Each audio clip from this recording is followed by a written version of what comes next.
thank you all for joining us for this very special webinar ahead of a very special visitor that's set to arrive, as Susie mentioned, in less than 2 days here in Israel, President Joe Biden for his first presidential trip to Israel. Look, there's a lot to get into, breaking down what we expect may happen in the coming days. President Biden, we should mention, is not only visiting Israel, he'll also be visiting Bethlehem to meet with Palestinian President Mahmoud Abbas, and then he's flying off to Saudi Arabia for a regional summit meeting in Jeddah, where he's also likely to meet with Saudi Crown Prince Mohammed bin Salman. Wanted to start off here and with my two esteemed colleagues, Michael Koplow and Shira Efron, also oftentimes guests on the Israel Policy Pod. So we're going to turn this into a visual medium and not just an audio medium today. Thank you both for joining us today. And I wanted to start here before we get into the brass tacks of what to expect later this week. It's a very unique moment, as Susie alluded to, in Israeli politics, but not only. It's also a unique moment in American politics, and that's also leaving aside the always unique moment in Middle East developments and geopolitics. So, Michael, let's start with you. Set the stage, if you could, and give us some context to the president traveling to Israel and the Middle East in terms of the current moment in American politics and American foreign policy. Thanks, Neri. So this is in some ways, it's a funny trip for the president to be making, because I'm not sure it's one that he actually wanted to be making. The president's issues with Saudi Arabia and with MBS, the Crown Prince Mohammed bin Salman, are well known. And obviously, President Biden famously said during the campaign that he wanted to make Saudi Arabia into a pariah state. And as a result of largely energy prices, because of the Russia-Ukraine fighting and because of inflation, all sorts of reasons, he is now forced to go to Saudi Arabia to try to do something on oil and energy. And the fact that he's going to Saudi Arabia also meant that he had to make a stop in Israel and the West Bank, because he was not going to repeat the mistake that President Obama made of coming to the region and not going to Israel. So on the one hand, there seems to be this somewhat pressing need in the context of his own domestic politics, given the state of the economy, to go to Saudi Arabia. It's also creating pressures, given that there is lots of discontent, particularly on the Democratic side of the aisle, about the U.S. relationship with Saudi Arabia. And then he's coming to Israel, where we all know that the Israeli-Palestinian conflict is not a spot where President Biden has chosen to spend much time and effort. And so he is coming to Israel. He's going to be meeting with Prime Minister Lapid, with opposition leader Netanyahu, with Palestinian President Abu Mazen. But I think it's safe to say that this may be the first presidential visit to Israel in history where the president doesn't really have that deep of a policy agenda, and certainly not a real substantive one on the Israeli-Palestinian conflict or on the peace process. And so while a presidential trip to Israel is always exciting, and I'll note that all three of us are here on the ground at the moment in Israel, so we'll all get to experience this firsthand.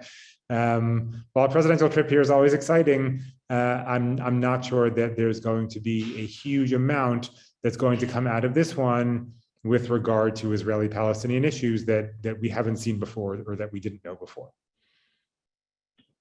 Okay, hold that thought about what may be happening with Israeli-Palestinian issues. Shira, would you like to add with regard to the current moment and also give us some context about what's happening here in Israel as the president arrives? Sure. So, I mean, I agree with Michael about the timing, which is weird, but I do think and know, and President Biden he defines himself as a Zionist. He's a true friend of Israel. And he said that early on in his presidency, he would like to visit Israel. And it didn't happen as early because of multiple foreign and domestic policy challenges. Now, they cooked this visit with Bennett when Bennett was still prime minister. And then obviously the coalition here broke, and now there's this interim government again. But the idea is the agenda remained the same, and he decided to do it. Would this be the best time to visit? Of course not. Does he deliver anything major on the bilateral ties US-Israel and on the Israeli-Palestinian front? No. But there are some advantages. We will see more attempts to deepen normalization between Israel and Arab countries. There is follow-up work on the Negev summit, which took place in Israel with the UAE, Egypt, Bahrain, and Morocco, who was foreign minister and what do we call it? Alternate prime minister, Lapid at the time. Now there's another alternate prime minister. There's going to be a summit with the UAE and India. There's also going to be really an interesting meeting in Saudi Arabia. And reportedly, we're going to see some steps of normalization between Israel and Saudi, over flight rights and stuff. It's true, you don't need a US president for this. And this is also, I've seen some reporting that this is the main goal of this trip, to come to normalize ties between Israel and Saudi and advance these things for flight rights. You don't need these. We have Israelis, officials and business people in Saudi Arabia on the ground with everyone knows who they are in the meeting with government. So you don't need that. I think the bigger agenda on this trip, Michael touched on the oil prices, but I don't think it's as cynical, where you got with Biden saying, okay, I'm going to forgive this murderer and person he was very skeptic on, as he famously said, and about Saudi generals. Biden has been a skeptic for many, many years, for reducing the price, lowering the prices of oil in the pump. First of all, it's just not going to happen. It's impossible. Definitely not in ways that can be make a dent before the midterms. But I think there's also a bigger question here, which is how you need to reset this strategic partnership. It's not a special relationship like with Israel, but it's a strategic partnership that the U.S. has had with Saudi for a long, long time, because the U.S. realized that they need Saudi also against Russia and on China. And this, I think, is bigger questions. And, I don't know if you remember, but back in March, it was, I think, MBS and maybe even the UAE, they didn't take a call from Biden, but they took a call from Putin. There are issues here. You need them in terms of sanctions. The next stage of sanctions against Russia. There's toying with the idea of a Chinese base in the UAE. No one is expecting Saudi Arabia to cut its ties with both countries, but the idea is, can you bring them more on the US side? And these things, we're going to see them, I think, top on the agenda. I don't know to what extent Saudi is going to offer the mutuality that the US is expecting, and of course, what would be the prices that the US is going to have to provide. I don't think it's going to be too much the disappointment of Israelis here. It's not like, oh, we're giving you Israel. That's not it. The Saudis want assurances from the US that have nothing to do with Israel, that have to do with arms and defenses and commitments. And, it's a classic case where foreign policy is a balance between, values and interests. And here, I think Biden really had to compromise his values for what he sees as strategic interests.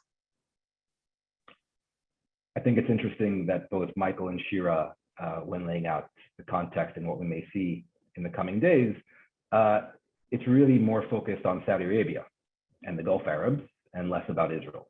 And that may come as a shock to many Israelis, especially here, especially this week. We usually think that it's mostly about us most of the time, but this week it's likely not to be the case. And it may be a rude awakening when I think the president arrives here, and obviously there will be a warm embrace, as Michael, I think Michael mentioned, or Shira might have mentioned, Biden for many years identifies as a Zionist. The U.S.-Israel relationship is very near and dear to his heart. I think not just politically, but also personally, it's fair to say. So he wanted to come here. He is coming here. There will be a warm embrace. I think we shouldn't,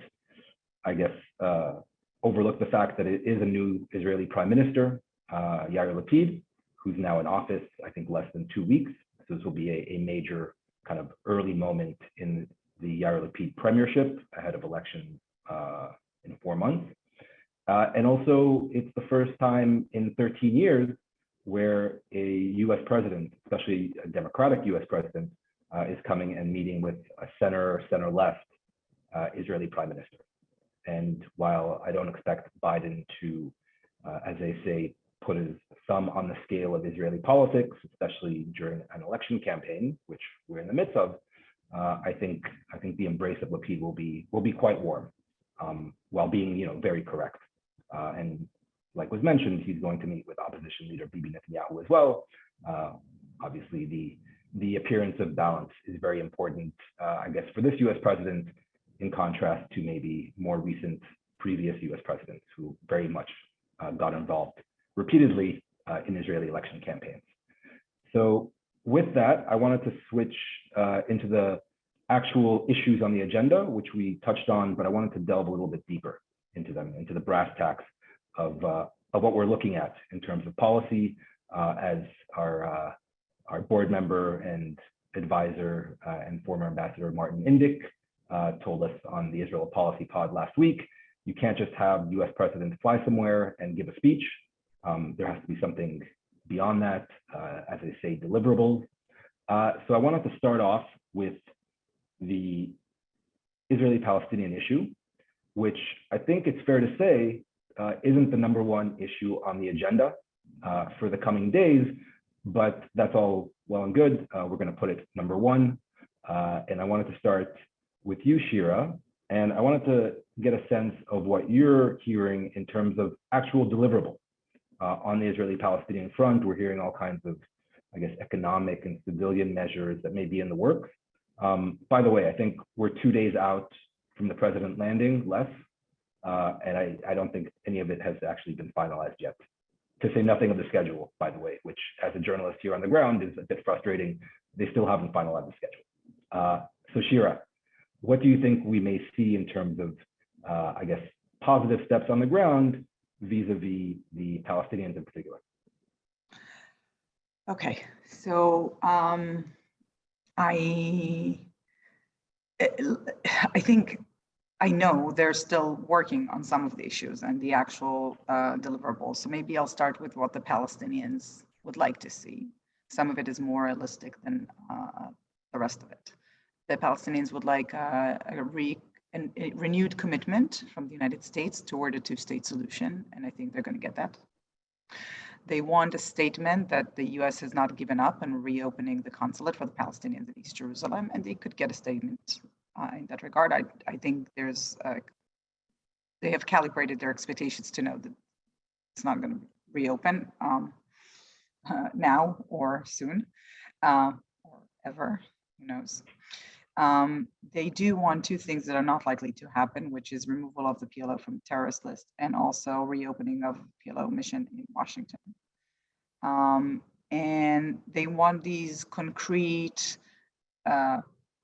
they want the US to help them with concrete confidence building measures from Israel. And there's a very, very long list on, Temple Mount, Haram al-Sharif, on prisoners, on bodies exchanges, and these things are not going to happen. I think in terms of the most tangibles, the one confirmed thing we already know is going to happen is that the US, the Biden administration, has gotten some Gulf money, not US money, Gulf money, to pay that, help pay debt of hospitals in East Jerusalem.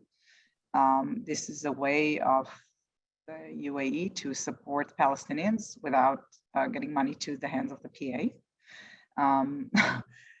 It's important because Augusta Victoria is an important hospital for cancer treatments, and it is going to be important for people. And the details of that, if it's operational costs or salaries, what does it do? But this is the main confirmed thing.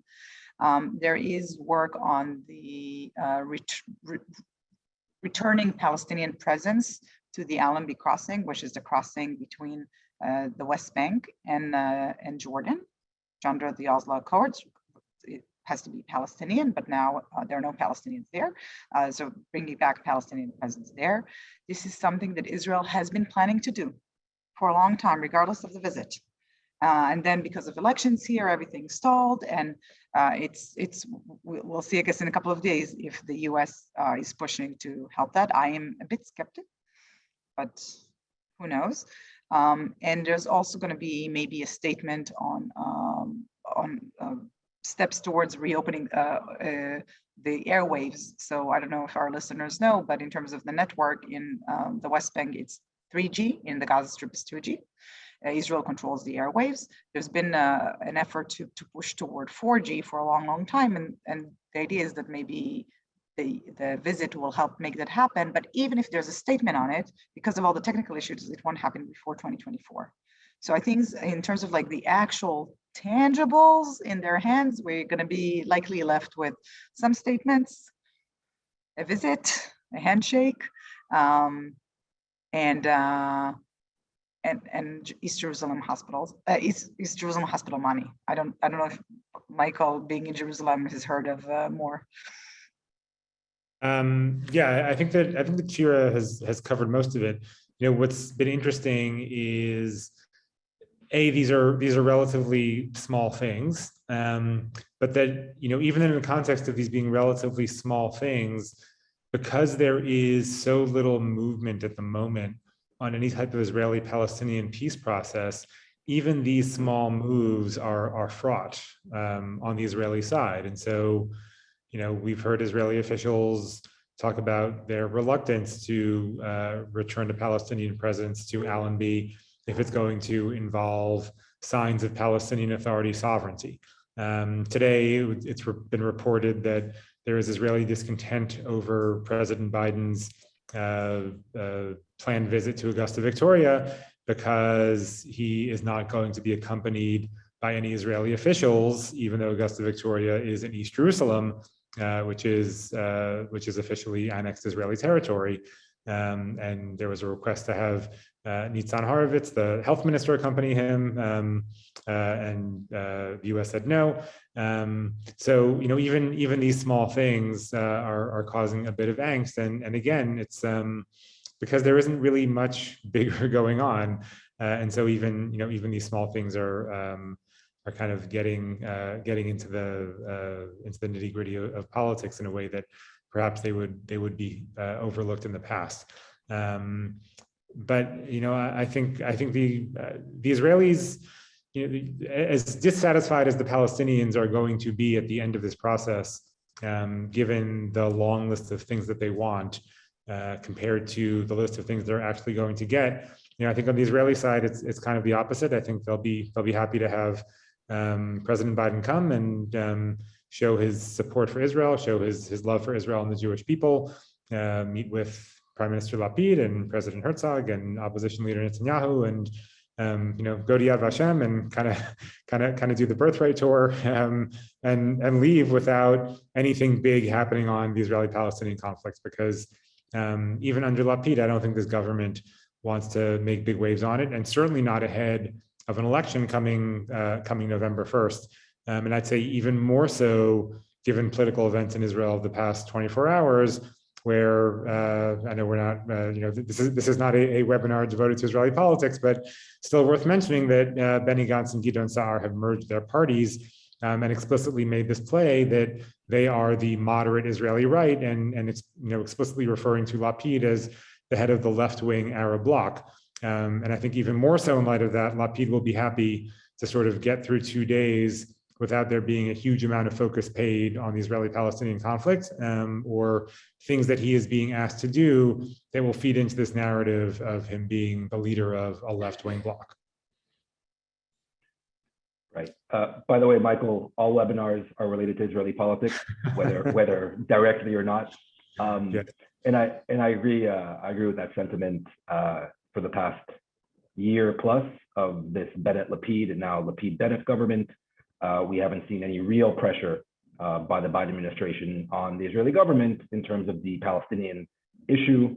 I think now that Lapid is caretaker prime minister running for re-election, I think the odds of increased pressure from Washington probably goes down, if anything. And we should also mention, and this is not a minor point, that while Lapid is still is now the Israeli prime minister, it's still a equalized or balanced government, so to speak. It's a divided government between Lapid and Bennett. And Bennett, despite the fact that he's retiring from politics, is still the alternate prime minister and holds a veto over any, say, controversial decisions emanating from the Israeli government. So Lapid is prime minister, but it's on top of a still equalized government. I wanted to shift to what we touched on earlier, maybe and arguably the most important issue, at least with Biden being here in Israel, which is furthering this process of regional normalization, likely to include perhaps some baby steps vis-a-vis Israel and Saudi Arabia. Michael, let's start with you and then we'll shift to Shira. What do we expect, or what are we hearing in terms of further normalization steps vis-a-vis Israel and the Arab world, and in particular in terms of Saudi Arabia? I think that both the U.S. and Israel realize here that this is a long game. There is not going to be full normalization with Saudi Arabia announced on this trip. I'm not even sure that all of the measures that have been talked about over the past few weeks are going to come to fruition on this trip. It seems like there will be a deal that needs Israeli consent to transfer the two Red Sea islands from Egypt to Saudi Arabia, and the fact that Israel is consenting and is sort of part of this agreement is seen as a hopeful sign. It sounds like there might be an announcement of Israeli overflight rights over Saudi Arabia in order to travel to places that are not the UAE and Bahrain, such as India and Thailand, although I'm not sure that that's entirely wrapped up. There were rumors in the Israeli press earlier, or I should say last week, that then kind of quickly got walked back about Israeli officials who would be getting on Air Force One and flying with President Biden from Israel to Saudi Arabia. It doesn't sound like that's in the works. But there are going to, as Shira touched on before, there are these sort of reports of Israeli businessmen and women openly traveling to Saudi Arabia, and I think what we're seeing is many of the same steps that we saw for years between Israel and the UAE, where it happens in drips and drabs, not all at once. And in the Saudi case, I think it's more sensitive and more difficult than it was with the UAE, given Saudi public opinion, given King Salman. So, we're not going to see this all happen overnight, but there's no question that, particularly on the defense aspect of it and the security aspect of it, the region is shifting. When Benny Gantz about a month ago talked about forming a region-wide missile and air defense system, that is moving forward. And you see Israel cooperating with the UAE and Bahrain openly, and I'm sure with Saudi Arabia a bit less openly on these types of issues. And if you think back to even 10 years ago, when you had a spat between NATO and Turkey, because Turkey didn't want to host NATO radar on its territory precisely because it didn't want Israel having access to those radar systems. And now you see talk of Saudi Arabia doing something like that. It's pretty remarkable how far this relationship has come between Israel and Saudi Arabia, and I think it's certainly going to get stronger. The one thing I'll note, and then I'll turn it to Shira to weigh in, is that President Biden is going to Jeddah for this GCC+3 meeting, and I think that's when you get into a bit more difficulty, because then you're not just talking about Israel cooperating with UAE, Bahrain, Saudi Arabia. You're throwing countries like Qatar and Kuwait and Iraq into the mix that at the moment are quite far from normalizing with Israel. And I argue in Qatar's case, it probably goes in both directions, where Israel isn't quite so eager to normalize with Qatar, given some of its relationships with Iran, with Hamas. I think that that's when you kind of think of the region overall, it's a bit more of an uphill climb in terms of real region-wide security coordination and missile and air defense cooperation. But there's no question that with the set of a few countries, Israel is really racing forward. And I think that the thrust of the president's trip is really going to be on this issue when it comes to regional security, and particularly figuring out how everybody can work together to counter Iranian drones and Iranian ballistic missiles throughout the region.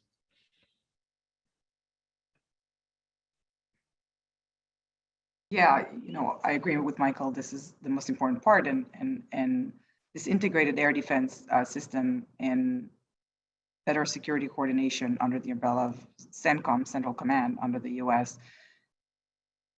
It would be a game changer if done right, because it does basically rob Iran of its major advantage, this region, which is the drones and the missiles, as Michael said. And as it looks like we're going into a reality without resumption of the nuclear agreement, which is also something that I'm sure all these actors in the region are going to talk about, is what is sort of, I mean, it's not that the US is actively giving up on the goal of resuming the agreement, but you need a contingency plan. Where is this going?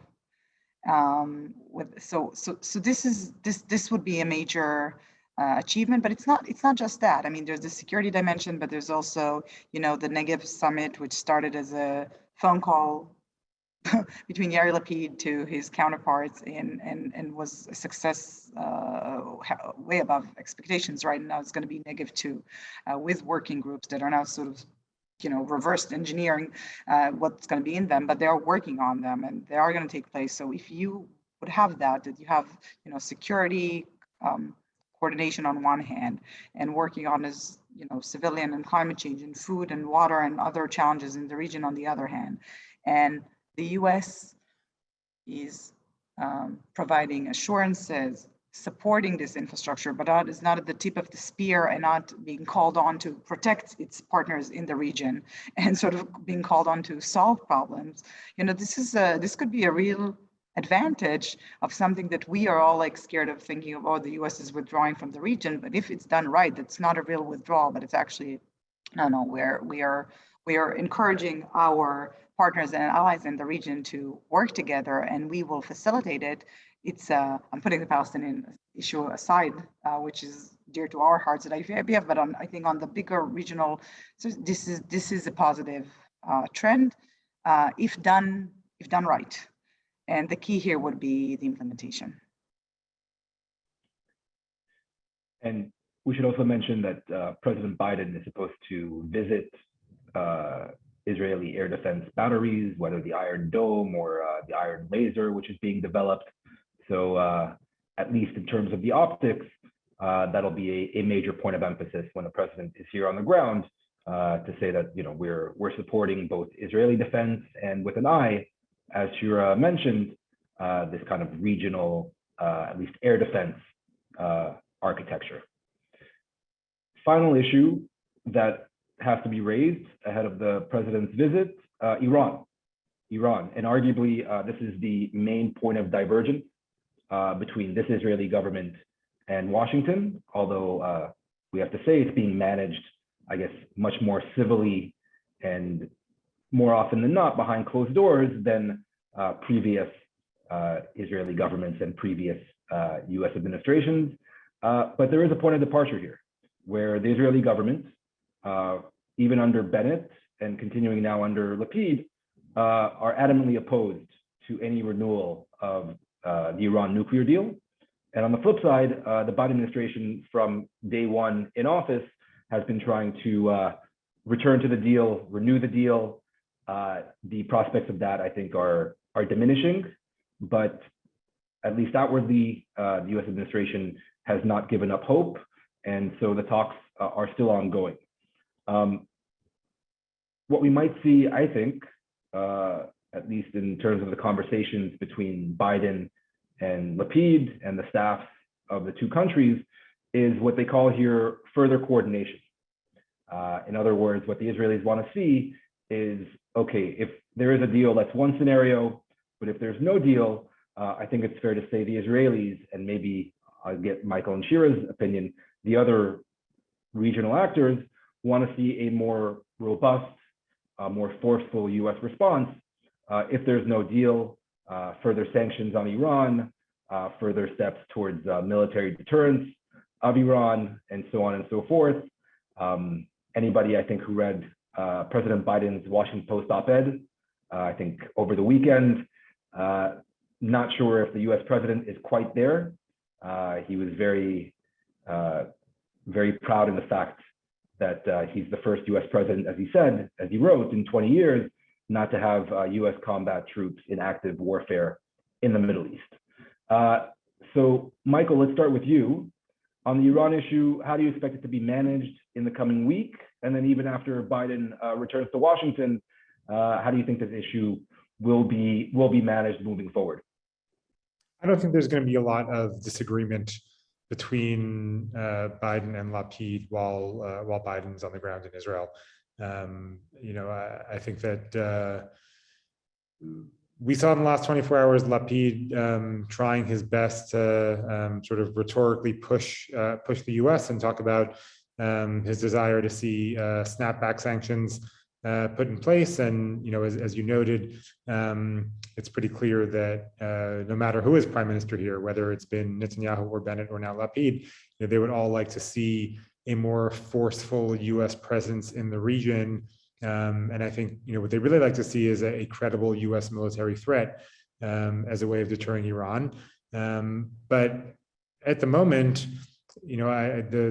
both the U.S. and Israel would I think agree with the statement that at the moment a return to JCPOA is not terribly likely because of what they would both say is Iranian intransigence.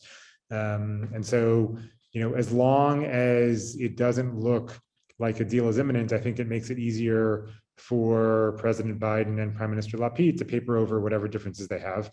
Ultimately, they can both stand up there and talk with the same amount of stridency and vigor about the need to keep Iran from a nuclear weapon.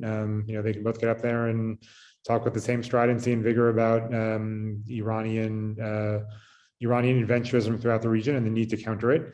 I think they're probably going to focus on what unites them, which is that they don't want to see a nuclear Iran. They view Iran as an unhelpful actor in the region. They're committed to doing whatever they can to prevent Iran from going nuclear. And I'll be very surprised to see any sort of open squabbling over the JCPOA. At least between these two. If Netanyahu is still prime minister, not so sure that would be the case. But I think given the combination we have, they're going to emphasize the commonalities rather than the differences. Even though we're all going to sort of read between the lines of everything Lapid says in terms of him trying to push Biden a bit on being more robust in terms of policy against Iran. And Shira, how do you think the Iran issue, if not this week, then moving forward, will be managed? What do what do the Israelis really mean when they say we want to further coordinate with the Americans? I mean, I think for Israel, it's very important to preserve their freedom of action in the region. So it's working. Being able to address Iranians' regional ambitions and activity in the region. So if it's Syria or Lebanon, Iraq, other spaces. So I think this is something that Israel speaks about. There could be capabilities, preparations, ideas of what are we talking about? Is it strategy of containment? Is it deterrence? I think for both countries we're going into, regardless of the bilateral ties, the US-Israel, we're going into, it's an interesting period because the contingency plan there was returning to an agreement, and what is plan B? Continuing as usual, hoping that sanctions would work. Do sanctions ever work? Do they achieve their intended consequences? And it's not just it's Iran and North Korea, and we could talk about other, and Russia now, which is a prime example. Do you achieve the intended change of behavior? Of course, they take a toll on people's, lives and quality of life and the Iranian economy, but does it achieve its goals? And I think there's been a lot of talk here in Israel. Is Israel prepared for other options? There was always the military option, but then we realized it was more of a theoretical option than an actual option. And what does it mean in terms of training for this option? And you're hearing more and more voices, and you know this very well, Neri, being here, you hear more and more voices of Israeli in-service military generals and retired generals who just stepped out of and said, actually, you know what, the returning to an agreement is the least bad option we had. But I think saying that after Israel really actively pushed for withdrawal from the agreement a few years ago, and this is the consequence of it. And so coming to terms with this reality is really a big question, both for Israel, who is here, and for the U.S. and its strategic objective in the region.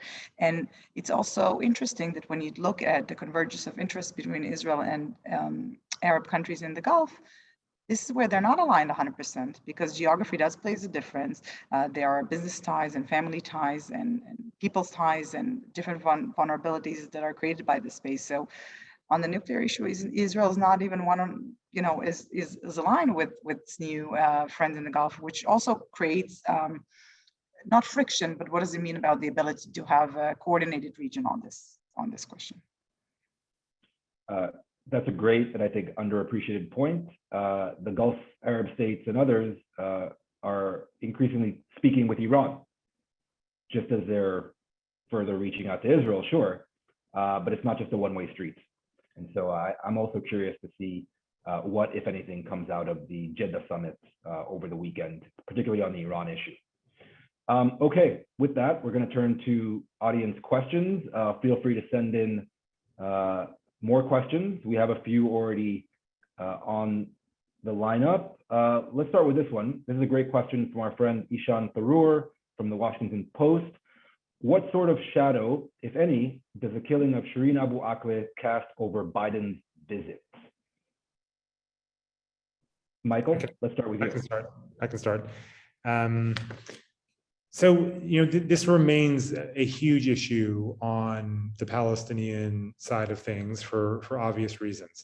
You know, because of Shireen Abu Akleh's her fame, her popularity, I think her status as a Palestinian symbol, and secondly, because of the various investigations done by media organizations, including I think Ishan's home at the Washington Post. You know, all of which have come to the conclusion from their own analyses that the bullet that killed her came from an Israeli gun.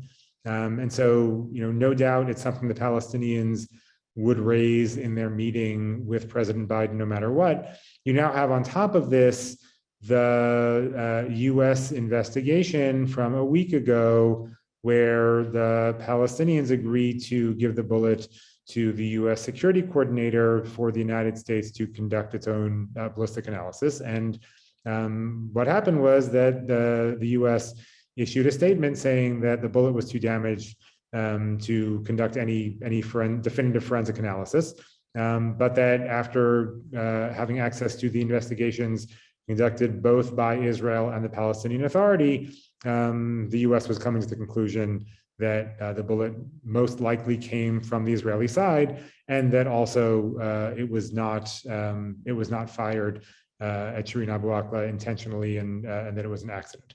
And so you had the Israelis upset that the US issued any type of statement about where the bullet had come from, given that they couldn't do a forensic analysis because of the damage, and you had the Palestinians upset that the United States came to the conclusion that the bullet was fired by Israel, but not intentionally, or certainly not intending to kill Shireen Abu Akleh. And so, you know, you have a week before the president was due to arrive in Israel, discontent from both sides.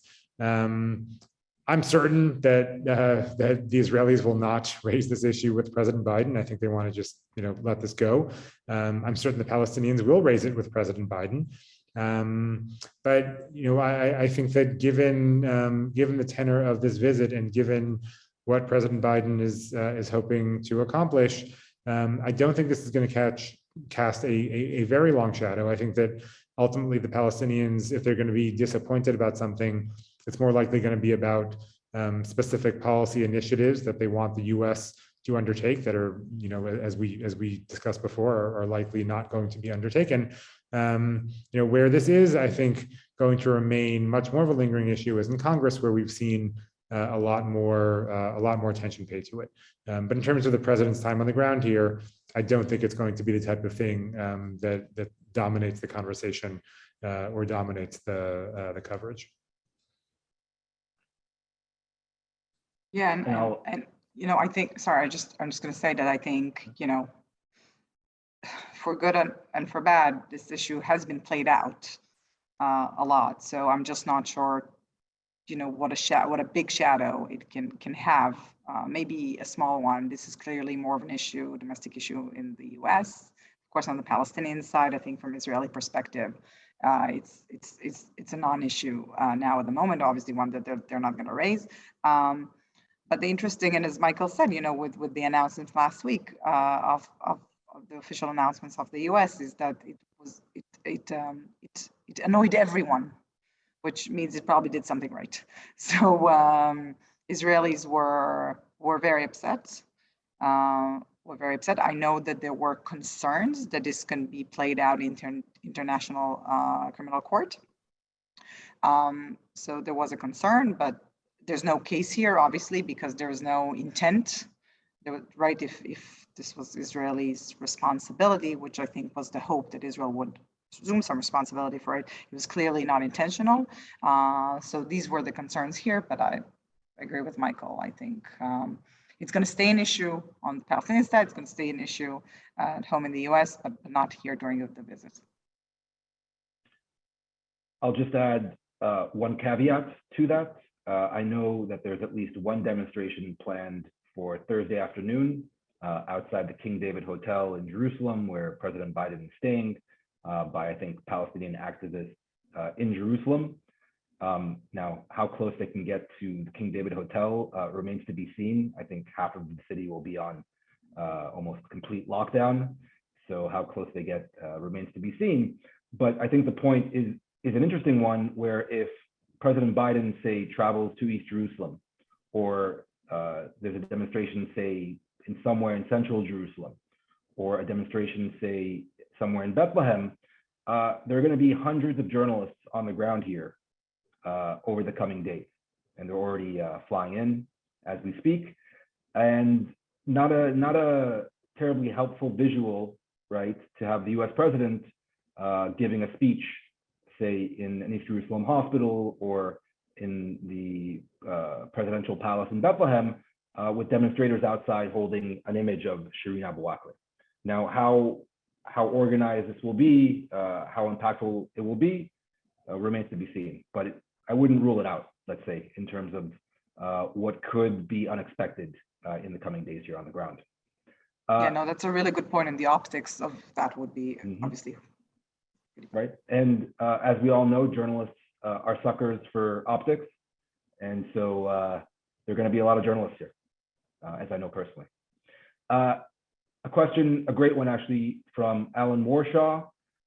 Could we expect that President Biden will raise issues related to Ukraine when he's here in Israel? Say, Russian control of airspace over Syria, security ties,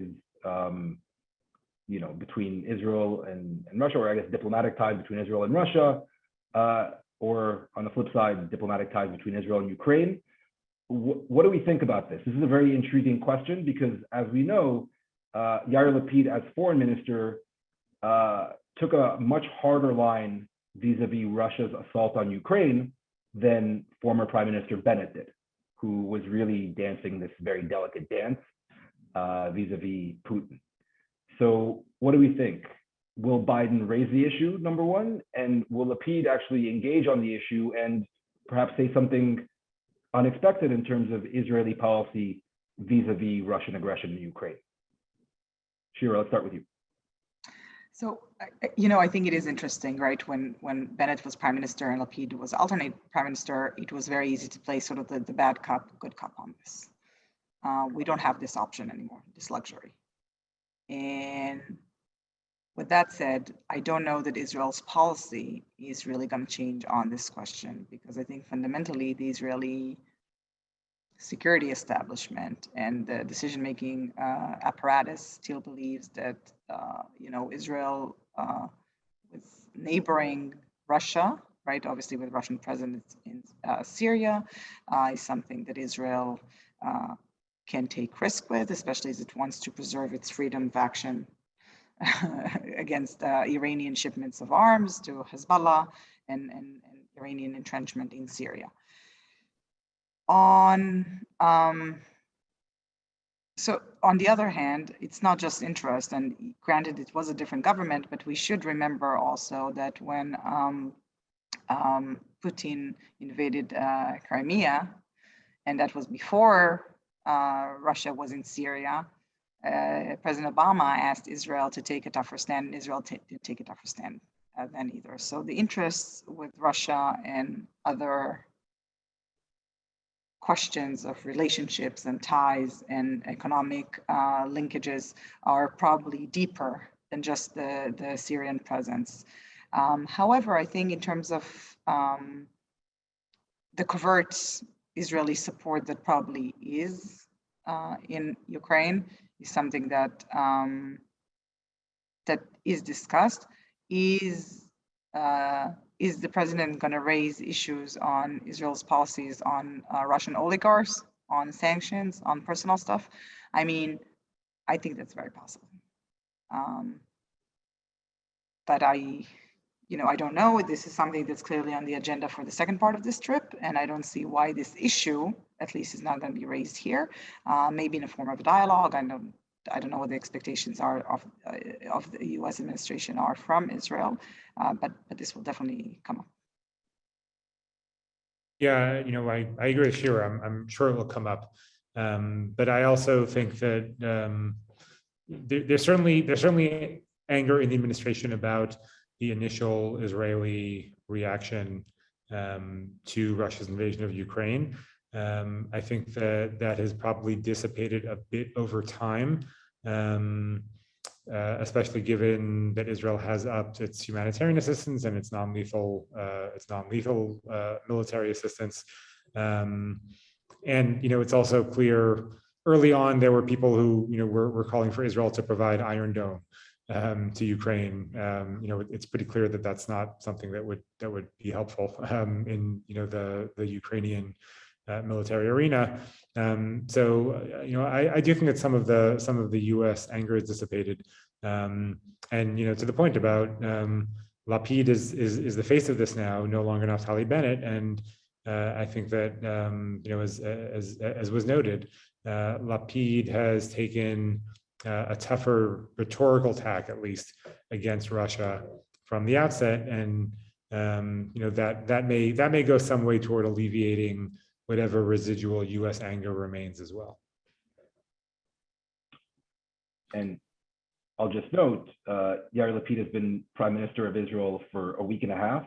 I don't think he's made a public comment yet as Prime Minister on Ukraine.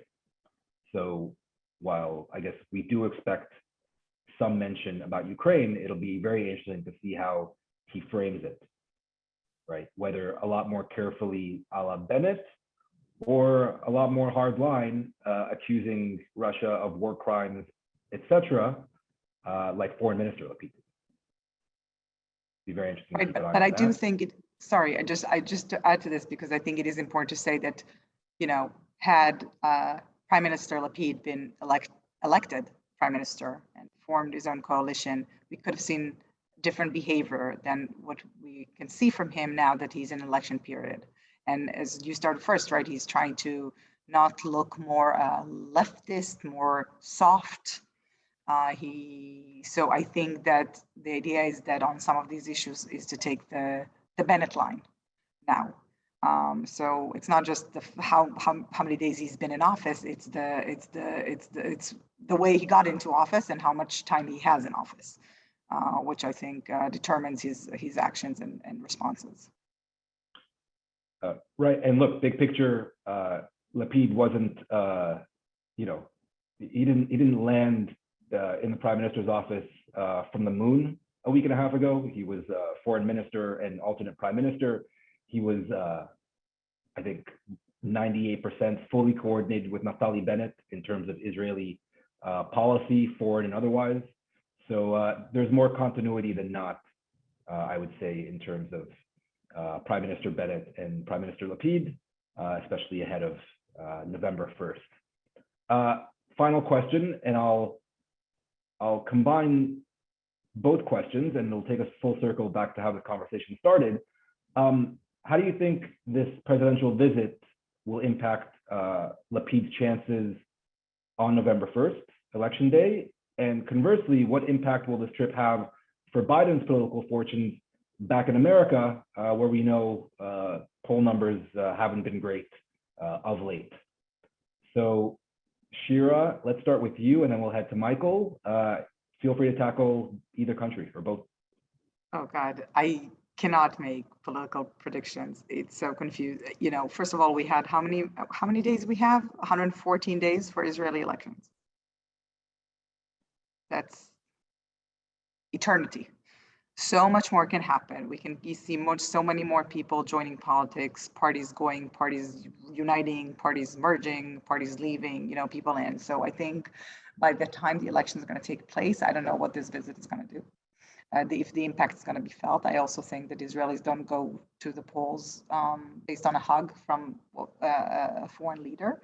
And we also need to remember that as the head of the opposition, Biden is also going to meet with Netanyahu, who I'm sure will know how to make really good use of this and everything that it will have to do with normalization. Netanyahu, rightfully so, will pocket as his own achievement. So I think in a sense, you know, the interesting thing, and Michael spoke about this early on, and I'm sure we'll talk more about Israeli politics in those 114 days that we have until elections, but what does Benny Gantz and Saar do? How does that move things? We're going to start seeing polling, and, you know, polling creates the reality, right? You're going to see those pictures where it's like a trilateral race to the premiership, which we didn't have 2 days ago. So I think these things are going to make more difference here on the ground. It's really too early. It's too early to say. And I don't think this was the objective, but if one of the one added bonus was of a Biden visit was to help salvage the previous government, and strengthen it, right? So in showing to support to it, I don't know if it's going to work in this case. Nonetheless, it's a very important period. What it's going to do to U.S. politics, even more days until then, but I'll let Michael answer that. Yeah, so I agree with Shira. Lapid's not going to get, you know, a big bump from this, and certainly even if he were to, it wouldn't last until November 1st. But I do think it has an impact in a couple of ways. First of all, just today we saw Netanyahu tweeting that if you vote for Likud and you elect him, he will advance normalization, including normalized ties with Saudi Arabia. And so I think it's important for Lapid to be doing this kind of stuff on the world stage, just to take away what used to be Netanyahu's most effective argument, right? As I heard you say, Neri, in a different context just yesterday, this is the first time since 2009 that Netanyahu will be running not as an incumbent prime minister. And I think Lapid wants to do everything he can to sort of take the argument away from Bibi that, Bibi, as we remember the big posters, Bibi Netanyahu, Liga Acheret, in a different league. I think Lapid wants to use this to demonstrate that no, Bibi is not in a different league, that Israel's relations with the world, including the United States and including with the rest of the region, are dependent on the state of Israel and not on Bibi Netanyahu. And so I think, this will help him. This will certainly help him do that. And I think that also for a lot of Israelis, right? Lapid, he's only been in the seat for a week. I think a lot of Israelis have had difficulty imagining Lapid as a prime minister, right? He's been a finance minister, he's been foreign minister, but for years, whenever you see those polls about who is most suitable to be prime minister, Lapid was always well behind Netanyahu. In some polls, we've even seen him behind Gantz, who is now once again a candidate for prime minister. So I think Lapid also wants to use this to sort of establish in people's minds the image of him as a prime minister. In terms of Biden back home, if he can do anything to move energy prices from the visit to Saudi Arabia, or even get a commitment from the Saudis that makes it seem as if oil prices will come down, it'll benefit him a bit. But ultimately, no matter what happens, these are going to be tough midterms for Biden and Democrats. And if 114 days is a long time, 2.5 years is an even longer time toward a presidential election. So whatever he does and says over the next week, I'm not sure there'll be any direct impact on his political fortunes back at home. Fair and honest questions or answers. Shira, Michael, thank you, and back to Susie. First of all, Shira, Neri, Michael, thank you so much for sharing your insights. As always, you've covered a lot of ground, and I'm sure there will be a lot more unpacking to do of the visit, both during and certainly after. Once again, a big thank you to all of our supporters for making our work possible. And as I mentioned at the beginning, if you're not yet supporting Israel Policy Forum, but you enjoyed these webinars and our content, please support us by going to israelpolicyforum.org/support. The recording of this webinar will be posted on the briefings page of our website. I also want to encourage you to subscribe to our podcast, Israel Policy Pod, sign up for the weekly Koplow column in your email inbox, and visit our website to access recordings of our previous briefings. So with that, I want to ask you to please stay tuned for an announcement regarding our next video briefing. Till then, thanks for tuning in, and I'll see you all again soon. Thanks. Bye-bye.